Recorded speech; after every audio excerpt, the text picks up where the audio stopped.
The Black Sabbath lead singer Ozzy Osbourne has died at the age of 76. I've been laid up for like fucking 6 years.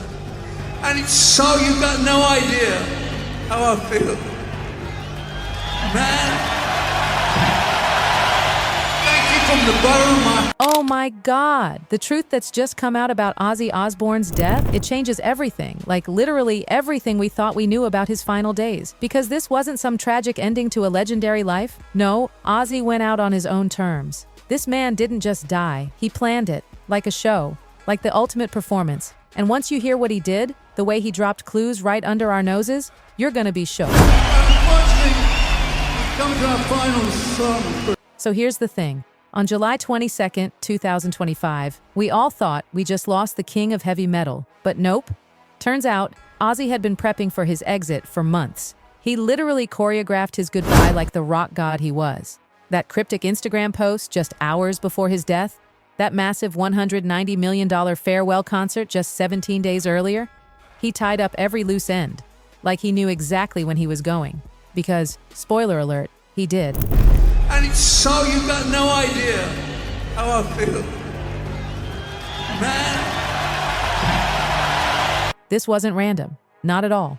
This was Ozzy Osbourne, the Prince of freaking darkness, putting on the most intense, emotional, and deliberate performance of his life. 17 days before he passed, something absolutely insane happened in Birmingham. At Villa Park, the man who hadn't walked in years, pulled himself together for one last show. But here's the kicker, and it wasn't really for the fans, it was for him. He needed this.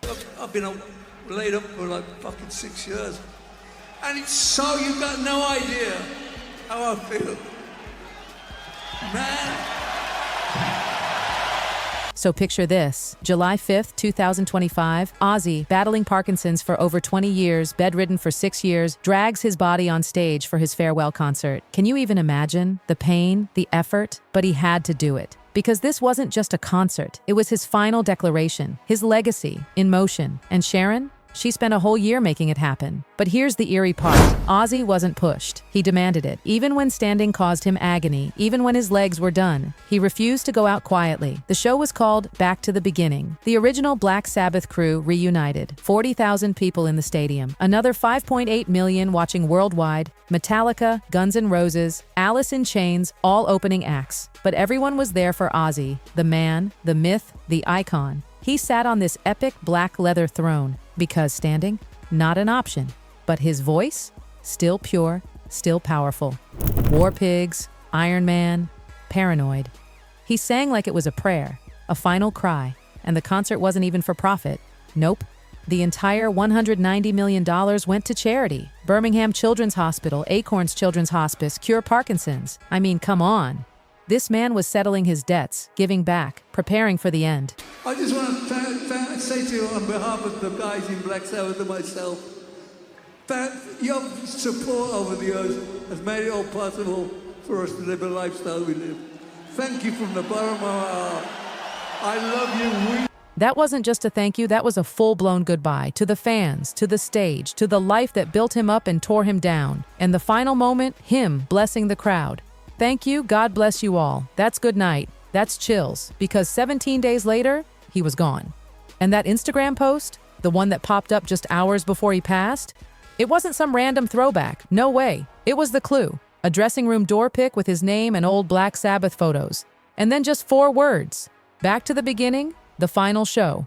That was Ozzy's mic drop. His goodbye note. And nobody realized until it was too late. Feel immortal. No.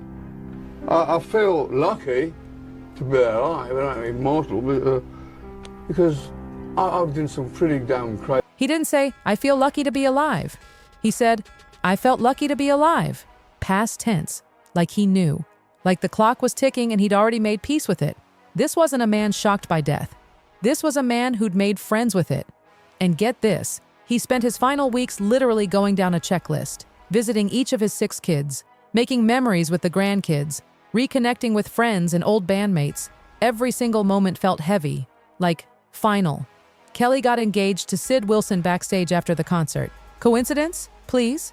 That was Ozzy making sure he witnessed it, because he knew he wouldn't be around for the wedding. He orchestrated that moment. He made sure he saw his daughter's joy before he left this world. And the photos? He looked radiant, not just from the performance, but from seeing his family happy. And months before all of this, he was not okay. He was spiraling. Parkinson's was eating him alive, and he called the place he was in Doomtown, waking up every day to a body that just failed him. Sharon saw it. She knew he was slipping, so she gave him one final mission, one last purpose. Be Ozzy Osbourne one last time. That concert became his lifeline.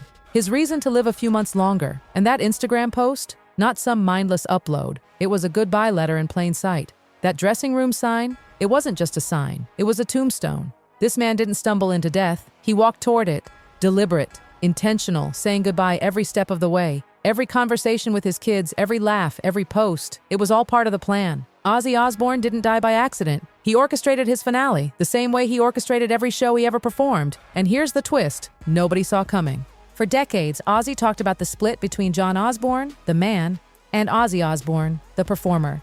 In those final months, John took over. This was John saying goodbye through Ozzy's voice, the donations, the family reunions, the goodbyes. That was all him, not the rock god, the man.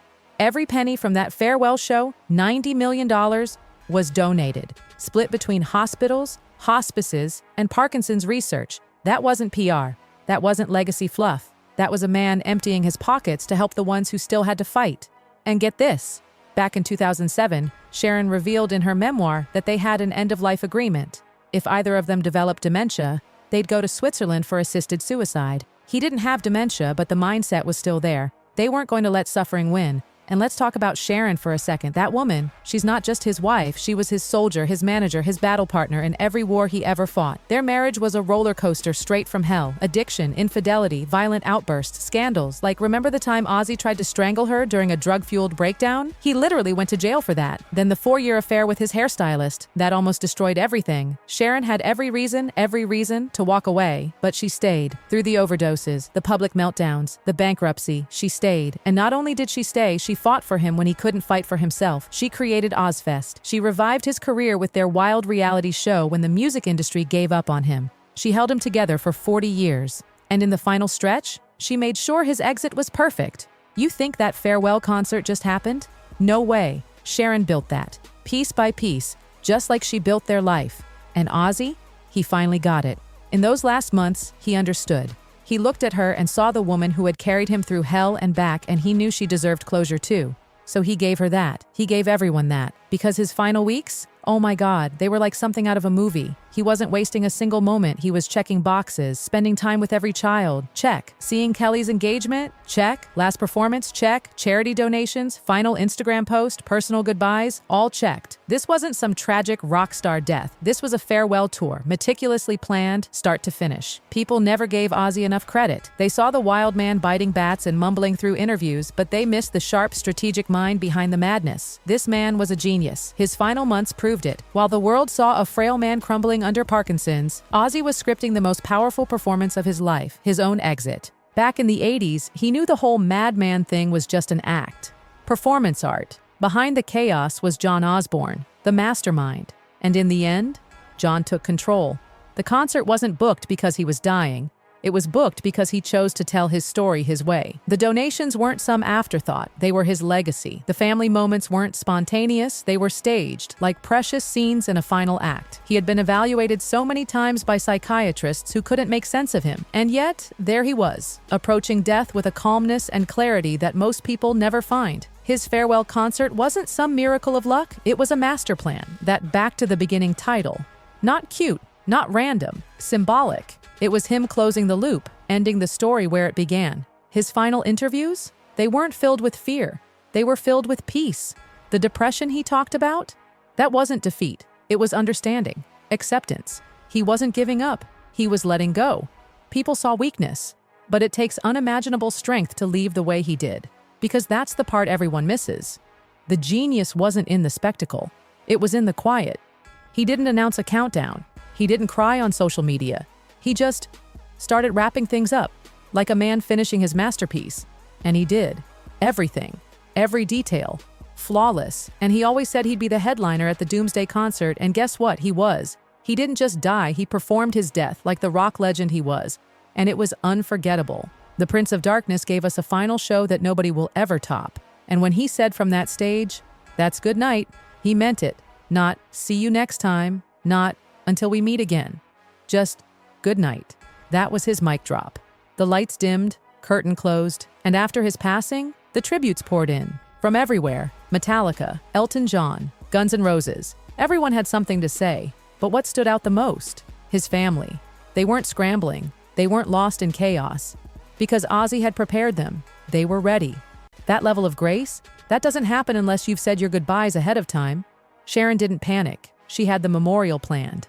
Kelly and Jack had already had the hard conversations. Even his will, his personal effects, his final wishes, all handled. That family statement wasn't rushed or confused. It was polished, like they'd been waiting. Because they had. And Black Sabbath? Oh my God, the messages. Tony Iommi posted that he couldn't find the words. Called Ozzy his dear, dear friend. Geyser Butler said, "We had some great fun. 4 kids from Aston, who'd have thought?" Bill Ward broke hearts when he wrote, "Where will I find you now?" I mean, how do you read that without tearing up? Metallica shared a throwback and said it was impossible to describe what Ozzy meant to them. Called him a hero, icon, mentor, and, best of all, friend. Even Donny Osmond had a message, remembering their goofy Pepsi Twist commercial and calling him "my brother in music." These were people from every corner of the industry, grieving, remembering, honoring. Elton John, a huge trailblazer, one of the funniest people I've ever met. Billy Joe from Green Day, no words. We love you, Ozzy. Even Rage Against the Machine and the Rolling Stones posted personal tributes. Everyone felt it. And then, Pearl Jam, Questlove, they said it all, not just about the music, but about the mind, the heart, the man. Because Ozzy's legacy isn't just Crazy Train, it's not just Iron Man, it's not even just heavy metal or reality TV. Ozzy's legacy is this: turning death into art, taking his final breath and making it mean something, giving it purpose, beauty, a message. His voice may be gone, but his story, that will echo forever. Anyway, that's it for this one. Bye.